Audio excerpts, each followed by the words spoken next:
Welcome class 7th biology. और हम लोग जो चैप्टर पढ़ रहे हैं वो चैप्टर 1 है। टिश्यूज़ के ऊपर वो चैप्टर है। हमने प्लांट टिश्यूज़ ख़त्म किए और अब एनिमल टिश्यूज़ चल रहे हैं। एनिमल टिश्यूज़ में हमने आपको बताया था कि उनकी जो काइंड है उसमें बहुत इम्पोर्टेंट एपिथेलियल टिश्यूज़ हैं। एपिथेलियल टिश्यूज़ के बाद कनेक्टिव टिश्यूज़ हैं। कनेक्टिव टिश्यूज़ के बाद मस्कुलर टिश्यूज़ हैं, नर्वस टिश्यूज़ हैं। तो हमने थोड़ा सा आपको बता दिया है सब के बारे में। जैसे एपिथेलियल टिश्यूज़ ऐसे टिश्यू, और ये भी बता दिया था कि दो चीज़ें याद रखने की हैं। एक तो सेलुलर पार्ट और दूसरा इंटरसेलुलर स्पेस। एपिथेलियल टिश्यूज़ ऐसे टिश्यूज़ हैं जो कंटिन्यूस इनकी सेल्स एक दूसरे के बहुत करीब करीब फिट होती हैं, क्लोजली फिटेड और क्लोजली पैक्ड सेल्स हैं। इंटरसेलुलर स्पेस नहीं होता। इंटरसेलुलर स्पेस नहीं है तो इंटरसेलुलर सब्सटेंस भी नहीं है। पैकिंग पूरी यानी बिल्कुल पैक्ड होती है, एयर टाइट पैकिंग होती है। और इनका काम है एपिथेलियल टिश्यूज़ का कि ये पैकिंग यानी पूरी सरफेस पर पैक, उसको सरफेस को पूरा सब पैक कर देते हैं, ढक लेते हैं एक्सटर्नल सरफेस से। और इंटरनल आर्गन के लाइनिंग्स अस्तर भी बनाते हैं और इस तरह से एक्सटर्नल सरफेस और इंटरनल सरफेस पर इनकी लाइनिंग्स मौजूद होती हैं। तो एपिथेलियल जैसे हम स्किन को देखें तो तो सबसे ऊपर जब हम छूते हैं स्किन को तो सबसे पहले हम जिस चीज़ को छूते हैं वो एपिथेलियल टिश्यूज़ हैं। तो इनके जो काम है वो भी बड़े इम्पोर्टेंट हैं। जैसे प्रोटेक्शन इनका पहला काम है। तो ये जैसे स्किन पे प्रोटेक्ट कर रहे हैं, स्किन को प्रोटेक्ट कर रहे हैं। इसके अलावा इंटरनल आर्गन की लाइनिंग है तो उनको अंदर से प्रोटेक्ट कर रहे हैं ये। और प्रोटेक्शन ये देते हैं यानी किसी भी इंजरी से। आप देखते हैं कि जब कोई इंजरी होती है तो हमारी स्किन जो है अंदर के जो स्ट्रक्चर्स हैं उनको महफूज करने की कोशिश करती है। जब ये नहीं कर पाती तो फिर इंजरी मतलब हो ही जाती है, फिर उसका इलाज होता है। बहरहाल तो प्रोटेक्शन एक इनका बहुत इम्पोर्टेंट रोल है। दूसरा इनका इम्पोर्टेंट काम है एब्जॉर्प्शन। इंटरनल आर्गन में जब ये मौजूद होते हैं, जैसे स्टमक है, इंटेस्टाइन है, तो अब ख़ास तौर से स्मॉल इंटेस्टाइन में एब्जॉर्प्शन का काम जो है इनका बड़ा इम्पोर्टेंट है। जब फूड डाइजेस्ट हो जाता है तो बहुत ज़रूरी चीज़ें जो न्यूट्रिएंट्स जिनको हम कह सकते हैं वो बॉडी के लिए तैयार हो जाती हैं डाइजेशन के बाद। अब उनको इंटेस्टाइन से हटाना और उनको ब्लड तक पहुंचाना ज़रूरी होता है। इसके लिए एब्जॉर्प्शन होता है। एब्जॉर्प्शन में जो सबसे ज़्यादा अच्छा रोल प्ले करते हैं एपिथेलियल टिश्यूज़ हैं। वो एब्जॉर्ब करते हैं न्यूट्रिएंट्स को और उनके अंदर मौजूद जो ब्लड कैपिलरीज हैं या ब्लड वेसल्स हैं उनको पहुंचा देते हैं। इसके अलावा तीसरा काम है इनका सिक्रीशन का। ये चीज़ें सिक्रीट भी करते हैं बना, जैसे सैलिवरी ग्लैंड्स हैं बकल कैविटी में, आप देखते हैं अक्सर मुंह में सलाइवा आता रहता है। ये सिक्रीशन जो है ये एपिथेलियल टिश्यूज़ का काम है। तो सिक्रीशन एक थर्ड इनका काम हो गया। और चौथा काम है सिक्रीशन में और एंजाइम्स वगैरह भी सिक्रेट करते हैं, जैसे पैंक्रियाज में ये एंजाइम सिक्रेट करते हैं। और इसके अलावा इनका चौथा काम है एक्सक्रीशन। तो पहला काम हो गया इनका प्रोटेक्शन, समझ में बात आई। दूसरा काम हो गया इनका एब्जॉर्प्शन। तीसरा काम हो गया इनका सिक्रीशन। और चौथा काम है इनका एक्सक्रीशन। एक्सक्रीशन का मतलब है रिमूवल ऑफ वेस्ट सब्सटेंसेस। तो हमारी स्किन में कुछ ऐसी ग्लैंड्स पाई जाती हैं जो एक्सक्रीट करती हैं वेस्ट सब्सटेंसेस को, उनको कहते हैं स्वेट ग्लैंड्स, और एपिथेलियल टिश्यूज़ की बनी हुई होती हैं। कुछ एक्सक्रीटरी वेस्ट इससे निकलकर स्वेट की शक्ल में बाहर आते हैं जिसके। इसके अलावा किडनी में एपिथेलियल टिश्यूज़ की लाइनिंग का काम है वेस्ट प्रोडक्ट को बॉडी से रिमूव कराने में मदद करना। तो इनके चार इम्पोर्टेंट काम है एपिथेलियल टिश्यूज़ के: प्रोटेक्शन, एब्जॉर्प्शन, सिक्रीशन और एक्सक्रीशन। इसके अलावा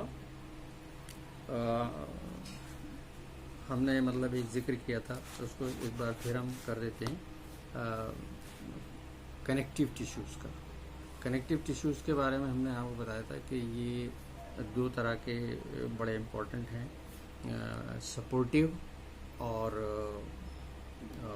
fibrous connective tissues. Supportive tissues में दो तरह के टिश्यूज़ की बात हुई थी, एक तो बोन्स की और एक कार्टिलेज की। और फाइब्रस कनेक्टिव टिश्यूज़ में हमने बात की थी एरियोलर कनेक्टिव टिश्यूज़ की, जो स्किन को मसल से जोड़ते हैं। और हमने बात की थी एडिपोज कनेक्टिव टिश्यूज़ की, ये पैकिंग मटेरियल हैं स्किन के नीचे ही, ये फैट सेल्स हैं और बहुत सारा फैट जमा करके रखती हैं एडिपोज कनेक्टिव टिश्यूज़। और इसके अलावा हमने बात की थी टेंडन्स की। टेंडन्स के बारे में बताया था कि ये मसल्स को बोन से जोड़ने वाले वाइट फाइबर्स हैं। और चौथे हैं लिगामेंट्स, जो बोन्स को बोन से जोड़ते हैं, येलो कलर के fibre connective tissue, fibrous connective tissue होते हैं। कनेक्टिव टिश्यूज़ में एक नाम बहुत इम्पॉर्टेंट है और वो है fluid connective tissues. Fluid connective tissues में दो नाम मशहूर हैं, ब्लड और लिम्फ। ब्लड टिश्यू इसलिए है कि उसमें सॉलिड सेलुलर पार्ट है और इंटरसेलुलर स्पेस बहुत ज़्यादा, और उसमें इंटरसेलुलर सब्सटेंस या मैट्रिक्स प्लाज्मा की शक्ल में।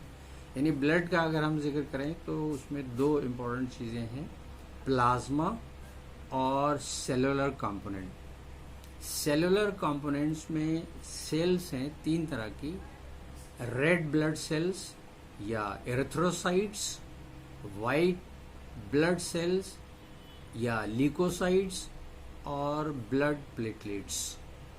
रेड ब्लड सेल्स और वाइट ब्लड सेल्स और प्लेटलेट्स, ये तीनों मिलकर सेलुलर कंपोनेंट बनाते हैं। ब्लड का काम बहुत इम्पोर्टेंट है, ट्रांसपोर्ट, खास तौर से transport of nutrients to various different cells, transport of oxygen to the cells, transport of hormones from the endocrine glands to their targets।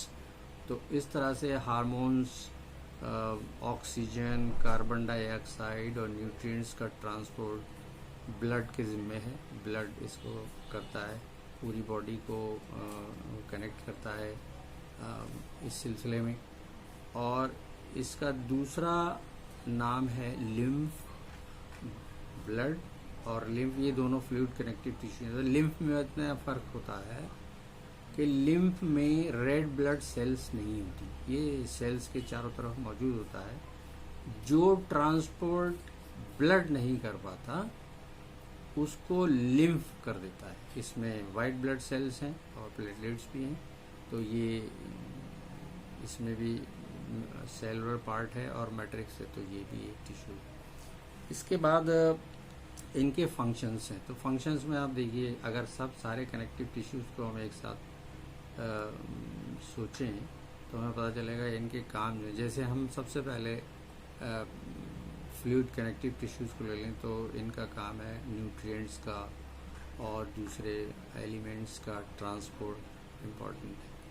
और ब्लड जो है, ब्लड की वाइट सेल्स जो हैं वो बीमारियों से लड़ने में भी मदद करती हैं, तो ये भी इनका एक बड़ा फंक्शन है। और इसके अलावा जो कनेक्टिव टिश्यूज़ हैं वो कनेक्ट करने का काम करते हैं। जो आर्गन्स बॉडी में हैं उनके बीच में जो जगहें रह जाती हैं खाली, उनको फिलअप करने का काम करते हैं।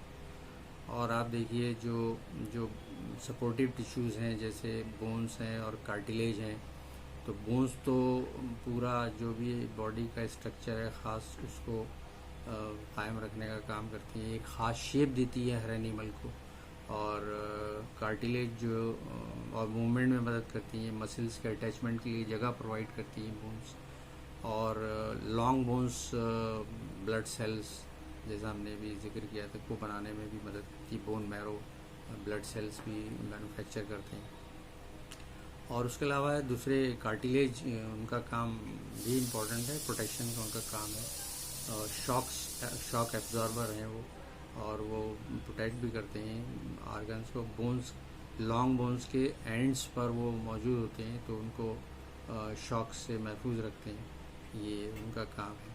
इसके अलावा जो एडिपोज कनेक्टिव टिश्यू है, ये भी ज़बरदस्त पैकिंग का काम करते हैं, और इनके अंदर जो सेल्स हैं वो सेल्स बहुत सारा फैट ग्लोब्यूल जमा रखते हैं, और वक्त ज़रूरत पर ये फैट ग्लोब्यूल या adipose connective tissues energy storage की तरह काम आते हैं। जब बॉडी में ग्लूकोज की हासिल करने का कोई दूसरा सोर्स नहीं बचता, तो फिर फैट सेल्स अपने आप को, यानी फैट अपने आप को कन्वर्ट करता है ग्लूकोज में, और इस तरह से बॉडी को एनर्जी प्रोविजन में मदद करता है। तो ये बहुत इम्पोर्टेंट काम है। प्रोटेक्शन का काम है, एपिथेलियल टिश्यूज़ प्रोटेक्ट करते हैं, एपिथेलियल टिश्यूज़ सिक्रीट करते हैं, एपिथेलियल टिश्यूज़ एक्सक्रीट कराते हैं सब्सटेंसेस को। तो इस तरह से टिश्यूज़ जो हैं बहुत इम्पोर्टेंट है हमारे लिए। और कनेक्टिव टिश्यूज़ तो देखिए आप, कनेक्टिव टिश्यूज़ जो कनेक्ट करने का काम करते हैं, उसमें सबसे पहले एरियोलर कनेक्टिव टिश्यूज़ हैं, उसके बाद टेंडन्स हैं, उसके बाद लिगामेंट्स हैं। ये तो डायरेक्ट कनेक्ट करते हैं, और बाकी पूरी बॉडी एक सेल से दूसरी सेल, दूसरी सेल से तीसरी सेल कनेक्टेड है फ्लूइड कनेक्टिव टिश्यूज़ के ज़रिए। इसके आगे हमारे पास बचते हैं मस्कुलर टिश्यूज़ और नर्वस टिश्यूज़। इंशाल्लाह नेक्स्ट लेक्चर में उसको कवर करेंगे।